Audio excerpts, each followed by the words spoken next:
Hi, my name is Paul, and I'm going to talk about one of my passion and something that is burning in my heart, which is creating a culture of worship. So let's start about the definition of culture.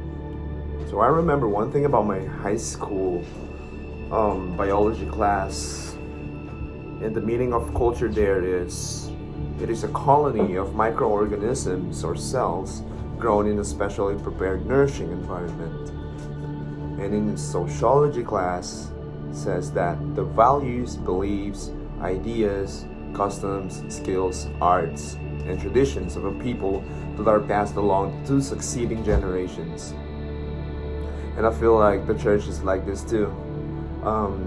The church is like a culture in the sense that it is a living organism, and the church has a culture that is a reflection of its values and beliefs. With those definitions in mind, let's think about this. How can we as worship leaders create a culture of worship in our churches? How can we prepare the nourishing environment?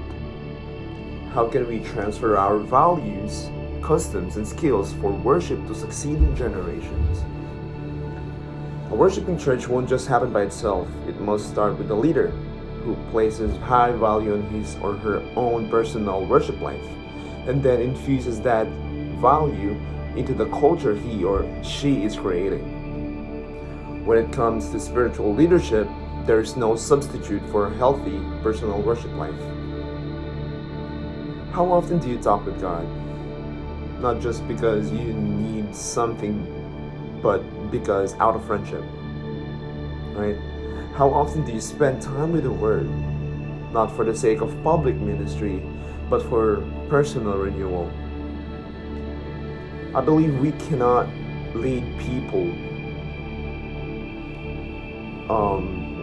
I believe we cannot lead people if we cannot lead ourselves, right? So I have these 3 ideas to share. On how to create a culture of worship. And this is from our lesson 2. So first is to teach it. I guess let's start with Romans 12, 1-2. It says here in Romans 12, 1-2, "Therefore I urge you, brothers and sisters, in view of God's mercy, to offer your bodies as living sacrifice, holy and pleasing to God. This is your true and proper worship.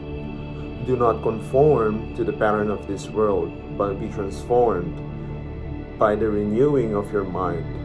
Then you will be able to test and approve what God's will is, His good, pleasing, and perfect will." I believe teaching biblical principles for offering our bodies, such as, living sacrifices, a must too. So, why does God want our bodies? So, to answer that question, let's go to 1 Corinthians 6, verses 19-20.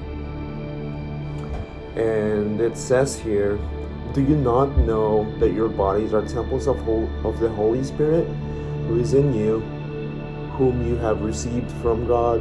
You are not your own. You were bought at a price. Therefore, honor God with your bodies." So I believe that is one of our purpose in earth, is to use our bodies to worship our God.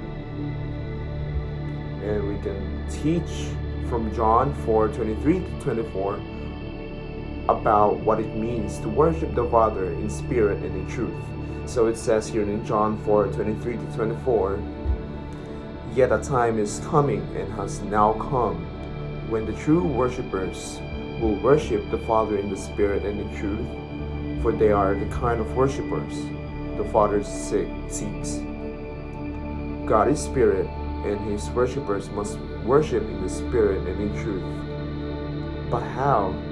So it says here, I believe in worshiping in spirit means that among other things that it must originate from within. So from the heart, it must be sincere, motivated by our love for God, and gratitude for all He is and has done in our lives. Worship cannot be mechanical or formalistic. That does not necessarily rule out certain rituals or liturgy, but it does demand that all physical postures or symbolic actions must be infused with heartfelt commitment and faith and love and zeal. So I believe this is where you can relate the, how you express your love. So that's my second. Second is we must be expressive worshipers ourselves / demonstrate it. So as a worship leader, we should demonstrate that we are worshiping God as well. So I believe 70 to 93% of communication is nonverbal.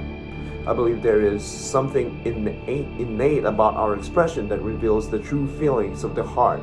And as worship leaders, we need to be conscious not just of our expression, but of the heart it's showing. So yeah. So if there's a particular line in a song that makes us, feel peace, joyful, hope, or encouragement, just show it. Like, for example, like, God, you're so good. And then we just smile, and then we can raise our hands there. We can encourage the congregation to do that as well. And number 3, envision it and then pray for it. So let's go back to the definition of culture. In sociology, it says the values, beliefs, ideas, customs, skills, arts, and traditions of a people that are passed along to succeeding generations. It says here, are you raising a new generation of worshipers and leaders? Right? It's actually a nice question. I remember one of the lessons here in Bethel. It said there that let's not just get the spotlight of being leader. We should share it. We should co-lead as well, not just be selfish about it. And lastly, a prayer of simply asking God to do a work in our heart, that your worship response may be true and genuine, and that would show through your physical posture and countenance.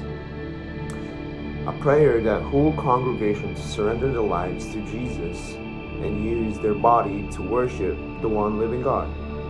And a prayer that there will be a new generation who will continue the work of the kingdom and have a culture of having the same beliefs, values, and one God. So we must pray for that. So that's all. Thank you.